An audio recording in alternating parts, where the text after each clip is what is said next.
जय श्री कृष्णा, राधे राधे। भगतजनों, आप सभी का हमारे YouTube चैनल श्री कृष्ण दीवानी में हार्दिक स्वागत है।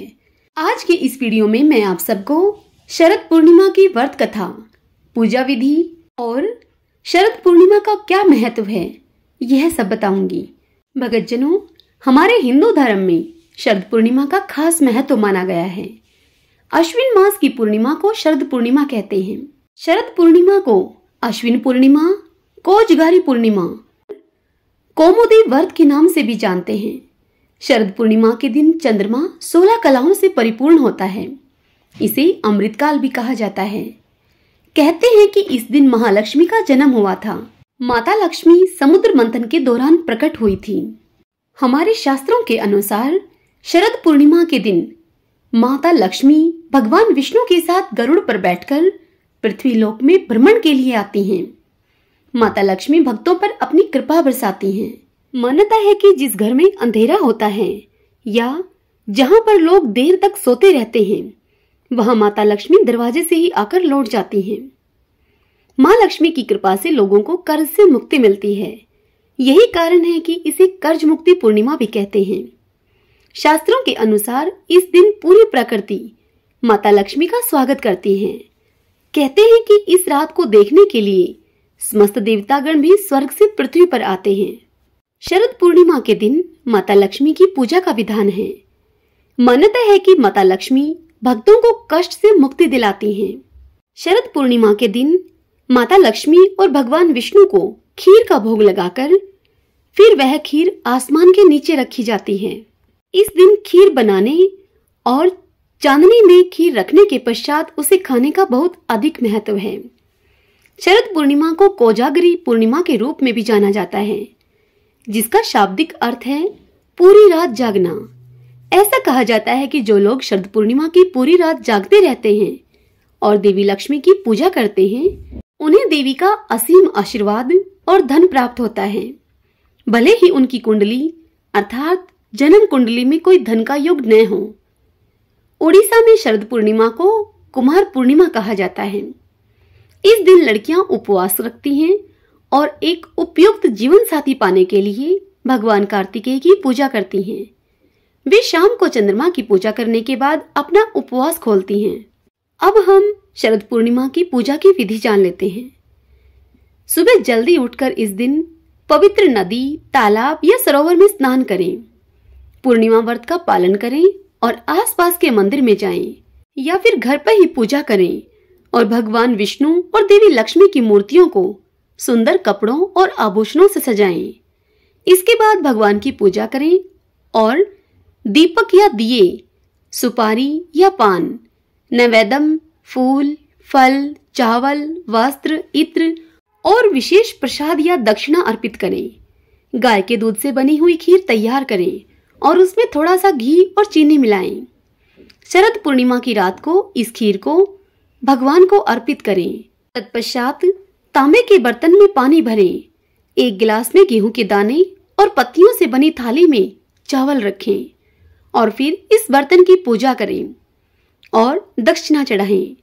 इसके बाद अश्विन पूर्णिमा की कहानी को सुनें और भगवान का आशीर्वाद प्राप्त करें। जब चंद्रमा आकाश के मध्य में हो और अपनी पूरी चांदनी के साथ चमक रहा हो, भगवान चंद्रमा की पूजा करें और खीर को नैवेद्यम के रूप में चांद को अर्पित करें। खीर को पूरी रात के लिए चंद्रमा की रोशनी में रख दें और फिर अगले दिन इसे प्रसाद के रूप में आप सब ग्रहण करें। इस खीर का सेवन करना और इसे दूसरों के बीच वितरित करना स्वास्थ्य वर्धक माना जाता है। शरद पूर्णिमा के दिन भगवान शिव, देवी पार्वती और भगवान कार्तिकेय की पूजा करना बहुत ही शुभ माना जाता है। आइए भगतजनों, अब हम सब शरद पूर्णिमा की व्रत की कथा को सुनते हैं। सब बोलिए विष्णु भगवान की जय। ओम नमः शिवाय। भगतजनों, शरद पूर्णिमा की पौराणिक कथा भगवान श्री कृष्ण के द्वारा गोपियों के संग महारास रचाने से तो जुड़ी ही है, लेकिन इसके महत्व को बताती हुई एक अन्य कथा भी मिलती है। वह कथा इस प्रकार है।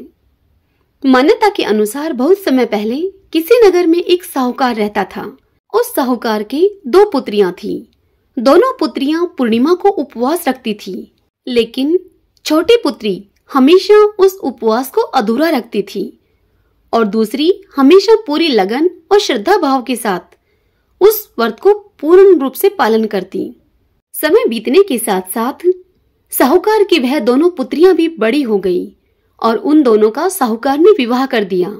विवाह के पश्चात साहूकार की बड़ी पुत्री, जो कि पूरी आस्था और श्रद्धा भाव से उपवास करती थी, उसने बहुत ही सुंदर और स्वस्थ संतान को जन्म दिया, जबकि छोटी पुत्री के संतान की बात या तो सिरे ही नहीं चढ़ती या फिर संतान जन्म लेती तो वह जीवित ही नहीं रहती।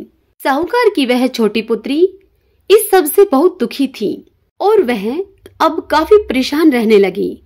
उसके साथ साथ उसके पति भी परेशान रहते। उन्होंने ब्राह्मणों को बुलाकर उसकी कुंडली दिखाई और जानना चाहा कि आखिर उसके साथ ऐसा क्यों हो रहा है। विद्वान पंडितों ने उसे बताया कि इसने पूर्णिमा के अधूरे व्रत किए हैं, इसलिए इसके साथ ऐसा हो रहा है। तब ब्राह्मणों ने उसे व्रत की विधि बताई। वह अश्विन मास की पूर्णिमा का उपवास रखने का सुझाव भी दिया। इस बार साहूकार की उस छोटी पुत्री ने विधि पूर्वक व्रत को रखा, लेकिन इस बार संतान जन्म लेने के पश्चात कुछ दिनों तक ही जीवित रही। जिस समय उसके पुत्र की उसके शिशु की मृत्यु हुई, तब उस छोटी पुत्री ने अपने उस शिशु को पीढ़े पर लिटाकर उस पर कपड़ा ढक दिया। तत्पश्चात उसने अपनी बड़ी बहन को अपने घर बुलाया और बैठने के लिए उसने वही पीढ़ा अपनी बहन को दे दिया। बड़ी बहन पीढ़े पर बैठने ही वाली थी कि तभी उसके स्पर्श करने मात्र से पीढ़े पर लिटाया हुआ वह मृत बालक जीवित हो उठा और रोने लगा। यह सब देखकर साहूकार की बड़ी पुत्री को बड़ा आश्चर्य हुआ और गुस्सा भी आया। तब वह अपनी छोटी बहन से कहने लगी कि तू अपनी ही संतान को मारने का दोष क्या मुझ पर लगाना चाहती थी? अभी मेरे पीढ़े पर बैठने से इसे कुछ हो जाता तो? तब उसकी छोटी बहन ने उससे कहा कि यह तो पहले से ही मरा हुआ था, आपके प्रताप से ही यह जीवित हुआ है। बस फिर क्या था। पूर्णिमा व्रत की शक्ति का महत्व पूरे नगर में फैल गया और नगर में पूर्णिमा का व्रत विधि विधान से करने का ढिंढोरा पिटवा दिया गया। सब बोलिए विष्णु भगवान की जय। ओम नमः शिवाय।